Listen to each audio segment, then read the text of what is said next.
Warahmatullahi wabarakatuh. Saya dengan Ibu Mulisah Ulumia.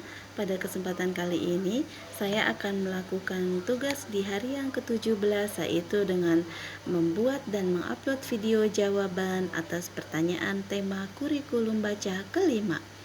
Adapun pertanyaannya adalah untuk mengenai D4HVK, yaitu yang pertama, apa kepanjangan dari D4HVK? Kepanjangan dari D4HVK adalah dikte 4 huruf verbal kembar. Yang kedua, apa pengertian dari D4HVK? Yaitu suatu kata yang terdiri dari 4 huruf kembar dan anak-anak dilatih untuk menyebutkan susunan hurufnya tanpa melihat simbolnya. Jadi didiktekan katanya, kemudian anak-anak dilatih untuk menyusun satu persatu hurufnya apa saja dari kata tersebut.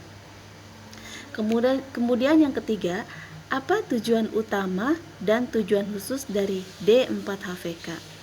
Tujuan utamanya yaitu menyukai kegiatan bermain verbal dikte, dan tujuan khususnya adalah agar anak terampil menyebutkan susunan huruf secara verbal kata kembar 4 huruf berurutan.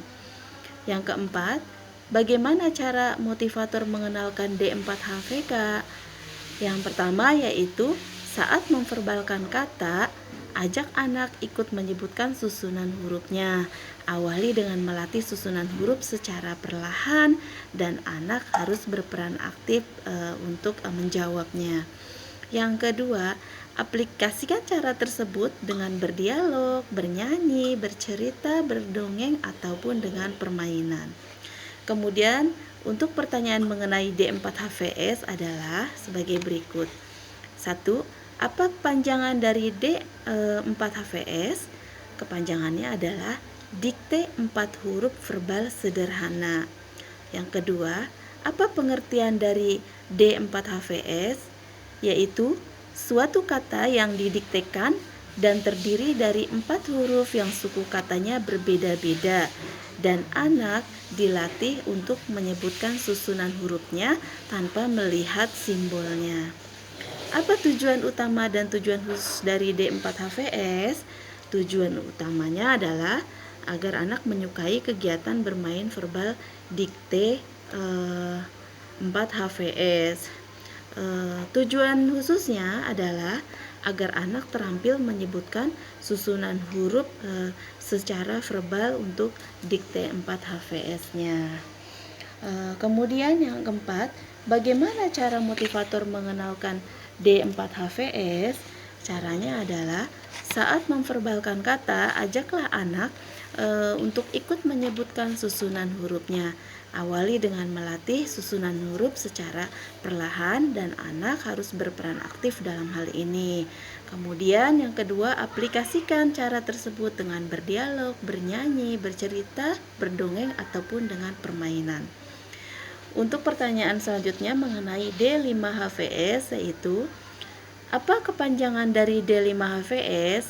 Yaitu dikte 5 huruf verbal sederhana. Yang kedua, apa pengertian dari D5HVS? Yaitu suatu kata yang didiktekan dan terdiri dari 5 huruf, dan anak dilatih untuk menyebutkan susunan hurufnya tanpa melihat simbolnya. Yang ketiga, apa tujuan utama dan tujuan khusus dari D5HVS? Tujuannya adalah agar anak menyukai kegiatan bermain verbal dikte D5HVS. Kemudian tujuan khususnya adalah agar anak terampil menyebutkan susunan huruf secara verbal dengan berurutan. Kemudian, bagaimana cara motivator mengenalkan D5HVS? Caranya yaitu saat memverbalkan kata, ajak anak ikut menyebutkan susunan hurufnya. Awali dengan melatih susunan huruf secara perlahan dan anak berperan aktif. Kemudian yang kedua, aplikasikan cara tersebut dengan berdialog, bercerita, berdongeng, ataupun dengan permainan. Demikian jawaban dari saya. Terima kasih. Wassalamualaikum warahmatullahi wabarakatuh.